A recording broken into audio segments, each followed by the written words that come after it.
Hi, this is my review of Commands and Colours Ancients, published by GMT Games. So, first up, the rulebook. The rulebook's about 20 odd pages. It goes through all the different units, how all the key mechanics work, movement and battling. Because of the historic nature of the game, Rome versus predominantly Carthage, it does a good job of explaining some of the historical detail for some of the units, so elephants and heavy chariots and camels and how they all work in the game. If you're familiar with Commands and Colours system, this is a it's straightforward to get into. If you are new to the system, I would also say it's actually don't be intimidated by the number of pages to the rules. Some of those rules are only applicable for some of the units, and depending on the battles that you take place, you may not need those. And the rulebook does a really good job of explaining in quite detail how every single mechanic works. Very well written and very well edited, I have found. Yeah, great job. Next up is the scenario book, and you get a stack of scenarios in the game. Ranging from 406 BC to 202 BC. And the scenario book follows a normal sort of format for Commands and Colours. It details to you the setup, the units that you're going to use in the setup, details a really nice piece of historical background, which I really enjoyed. And then some of the specific details for the scenario, so any special rules, the victory conditions, and so forth. I have played through all these scenarios multiple times. As you can see from some of the scenarios in this example here, this scenario only has a few river terrain pieces, and this scenario here has none at all. And that's one of the things about this game is because of the historic nature. These battles often took place on very sparse plains and so forth, and there's some that have got some more detail, like this one's got quite a few hills, for example. It does mean setting the game up much quicker than some of the other Commands and Colours games. I play all the games, pretty much all the games in the series, and some of them do take a long time to set up. Compared to how long it takes to play. Not the case with this system. And I enjoyed every single one of these scenarios. They're nicely asymmetrical. There's good challenges for both generals. I enjoyed all the historical background and notes. There's enough history for me in this system. And normally with Ancients, I play a lot of miniature-based Ancients games. So for board games, this is probably one of the more accessible, I would say, for board war games. And I've enjoyed the scenarios a lot. Yeah, great. You also get a couple of player aids. Now you're going to use these a lot. These are the reference sheets for all the different units in the game, and it has. Once you've been playing the game for a while, you'll probably be able to memorise some of this information. You get two, one for each player. It details how certain statistics for each unit. So light infantry, for example, how far they can move, what their range of fire is for missile fire, how many dice you're going to roll, how many dice you're going to roll in close combat, and any special notes, and then how many hexes they retreat when your opponent inflicts a retreat on the unit.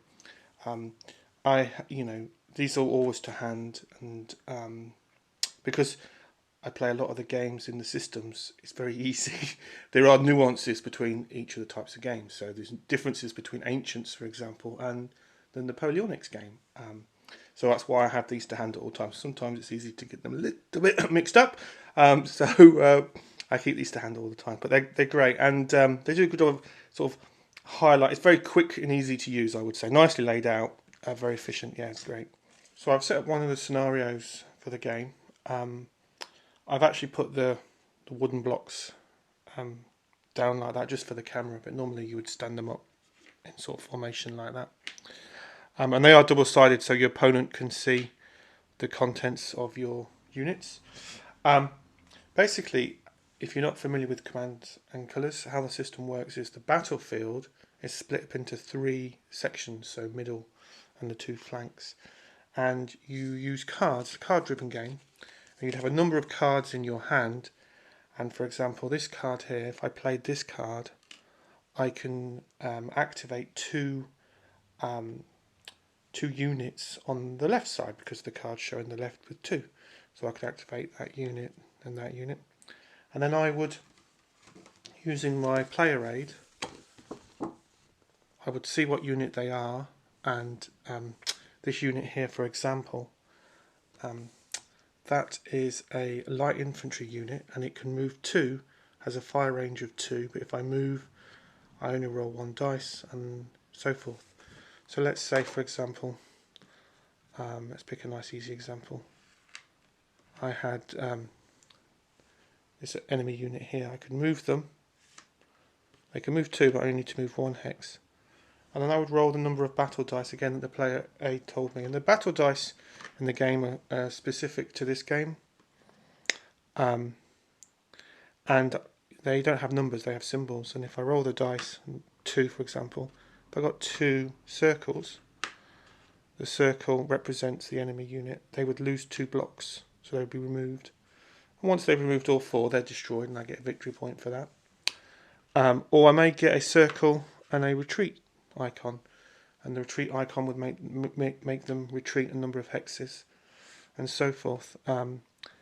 Some units roll more dice than others, as you would expect, depending on the type of unit they are, and terrain has a modifier on some of the dice, so there's more to it than I've just described. But in essence, that's effectively how the game works, and what it means is that your actual turn is pretty quick, so the time it takes for you to do your things is pretty quick. So for example, 2, I can only move 2. Can't do anything with anyone else, any other units. Conversely, if I played this card, I could move 1 from each section. So I could move 1 unit from my central section, 1 from my right flank, and 1 from my left flank. And it's just a really elegant, straightforward system, and it plays quickly. You know, you're not having to wait long before it's your turn to do something. You have a number of these cards in your hand. Don't show them to your opponent, and you can plan out your strategies effectively.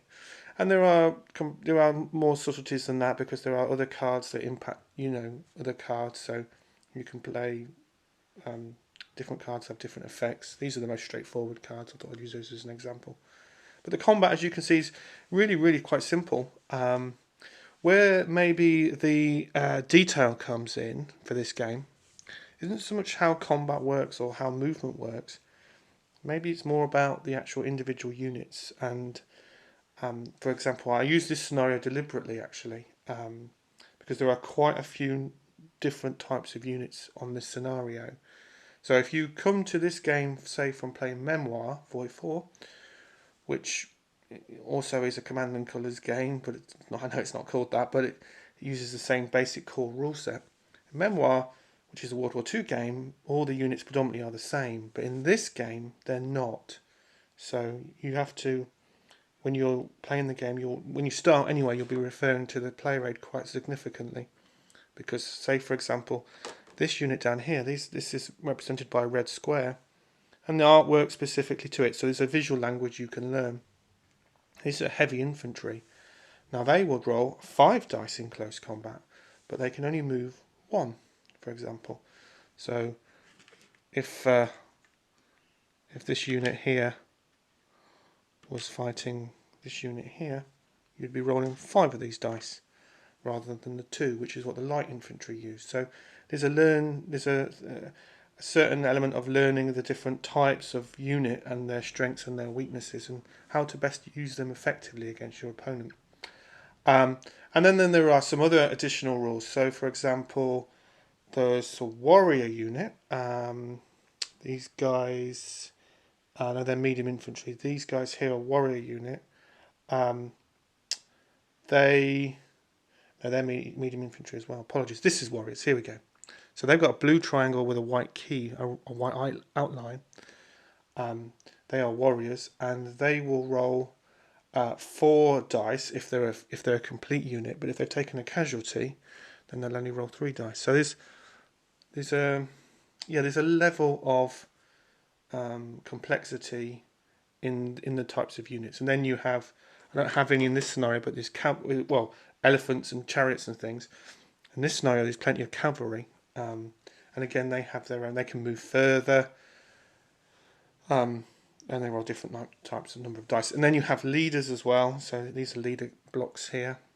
In this scenario, the Carthaginians have 3 leaders. The Romans only have 1. If a unit has a leader, they can ignore more retreats, and if they get leader icons, they can inflict hits, and so forth and so forth. So the levels of detail, add on to the game. But if you're completely new to the system, don't be intimidated by any of that. Once you've played through one battle, and you just refer really just to this one single player raid significantly, it all makes a lot of sense, and it flows really quickly, and it's a quick playing game. So in conclusion, what I like about the game, I like the system. I've played, Ancients, Napoleonics, Medieval, Memoir. I like the core system of how the game plays. It doesn't take long to play a game, an hour. This game, Ancients, is pretty quick to set up because you don't have too many of these terrain tiles. And in fact, this scenario, one of the scenarios that actually has some, most of the scenarios in Ancients don't have any terrain tiles at all. I like that extra layer of all the different unit types. It makes me think very carefully about my strategy and how I'm going to use my cards to the best of my ability. I like the fact it's card driven, so you don't know what cards you're going to get. You might not be able to move exactly the units you want to. You have to make some tough decisions as a general. I like that. I enjoy that mechanic. I like the detail about some of the historical units. I enjoy that.